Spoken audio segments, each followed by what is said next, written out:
కాదు తెలంగాణ ప్రదేశ్ కాంగ్రెస్ కమిషన్ అయిపోయింది. ఎందుకంటే వాళ్ళు ఎవరైతే ఉన్నారో వాళ్ళను మాత్రమే వాళ్ళకి కావాల్సిన కాంగ్రెస్ కార్యకర్తలకు రూపంలో ఉద్యోగాలు వచ్చే విధంగా వాళ్ళు రిజల్ట్ అనౌన్స్ చేసుకోవడం జరిగింది. నిజంగా సంవత్సరాలుగా ప్రిపేర్ అయినటువంటి అనేక మంది విద్యార్థులకు అన్యాయం జరిగే విధంగా ఎవరైతే 3 కోట్ల రూపాయలు ఇచ్చిర్రో వాళ్లకు మాత్రమే ఉద్యోగాలు ఇచ్చి నిరుద్యోగులకు అన్యాయం చేసినటువంటి కాంగ్రెస్ సర్కార్ను విద్యార్థులకు మొత్తం తీవ్రంగా ప్రతిఘటిస్తుంది. ఎందుకంటే మొన్న వచ్చినటువంటి హైకోర్టు తీర్పు అనేది రివాల్యుయేషన్ చేయాలని అది కాంగ్రెస్ ప్రభుత్వానికి చెప్పడానికి ఒకటే డిమాండ్ చేస్తా ఉన్నాం. ఈ ఎగ్జామ్ రద్దు చేయాల్సిందే, చేసి ఆ తర్వాతనే ఎగ్జామ్ కండక్ట్ చేయాలని చెప్పేసి టీఆర్ఎస్ పక్షాన్ని డిమాండ్ చేస్తా ఉన్నాం. అదేవిధంగా ఒకటే చెప్తా ఉన్నాం, మీరు ఏదైతే ఉద్యోగాలు అమ్ముకునే ప్రక్రియ చేసి విద్యార్థులను అన్యాయం చేసేటువంటి ఇటువంటి ప్రక్రియకు తెలియజేసిరో విద్యార్థులకు మొత్తం తీవ్రంగా ప్రతిఘటిస్తుంది.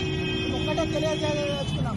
ఎందుకంటే ఇవాళ యూరియా కొరతతోని రైతులందరూ చాలా ఇబ్బందులు పడుతుంటే వాళ్ళ పిల్లలు అశోక్ నగర్ లో సంవత్సరాలుగా వీళ్ళ తల్లిదండ్రులు పైసలు పంపలేని పరిస్థితి, అదేవిధంగా వీళ్ళు ఉద్యోగాలు తెచ్చుకోలేని పరిస్థితి.